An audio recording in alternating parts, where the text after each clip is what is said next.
So one of my CGMA students was doing a helmet, and I was like, you know what? I did a lion helmet a long time ago, and as you can see up in the corner there, it's 4R7. And I was like, let me see if I can find it. I couldn't find the original high-res asset, but I did find recordings that I had made while I was making the helmet. So I had some Blockout helmets. It was for like a game called Chivalry or something. So we kind of matched. Me and Louise Cruel. We're going to do some testing on like getting quick, rapid assets through engine. This is a long, long time ago. And so anyway, I started out with those blockouts and essentially just some ZModeler stuff. And again, these are kind of dated techniques. So like, just kind of getting my block out here. And nowadays, I'd probably stick with ZModeler a little bit longer. But back then, I was doing a lot of just Dynamesh out the shape. As you can see, I'm just masking, extracting, Dynameshing, just pulling pieces off, just appending spheres and stuff, and just pulling things around using trim dynamic and H polish. Just a very quickly clay brush, Damien standard brush, clay buildup right here, just to block out mess on my shapes really quickly. And if you're just doing a quick, or the fidelity in engine isn't that great, you don't need to go through and refine a whole bunch. You'll see by the end of this blockout, it looks fine. Depending on how, pick and choose your battles. Depending on what you're making it for and how you're making it, how much time you spend on it really kind of dictates the quality there. There I'm using Z-sphere topology to go through and retopologize, and this was before 4R8, so there's no gizmo. We're using the transpose line there. There's like a little blast from the past there. Going through here and just moving those things out and moving them into shape, and then just using ZModeler to bridge those holes together just to get that back area there. You could also nowadays use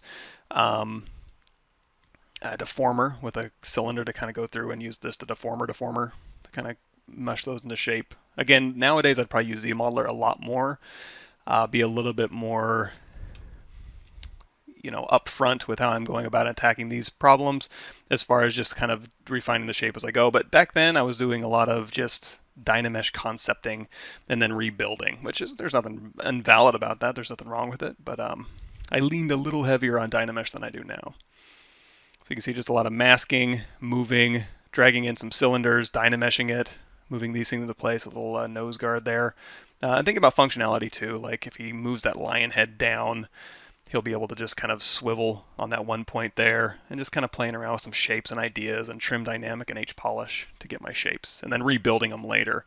But like I said before, nowadays I would just go in and there's probably ZModeler a lot of this stuff. But you know what? Actually, I take that back. I would Dynamesh a lot of it and get my ideas out. But then I would go and, instead of rebuilding it, I would just use a ZModeler shape to go through and do that kind of stuff. Even here, putting in that line, masking it and moving it. I don't know.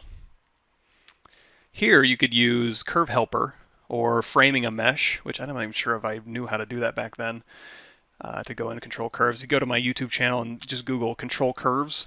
It'll tell you a lot of different ways to control curves within ZBrush. So here, just inserting some stuff. And masking. Again, we're just getting our idea out quickly. And this was a fairly quick process too, this whole block out, just kind of dragging those clay brush bolts in the side. Nothing fancy, just again, making sure that I'm liking the direction we're going. Masking. No live booleans, nothing like that. I don't think those were even available at the time. No, pretty sure it wasn't.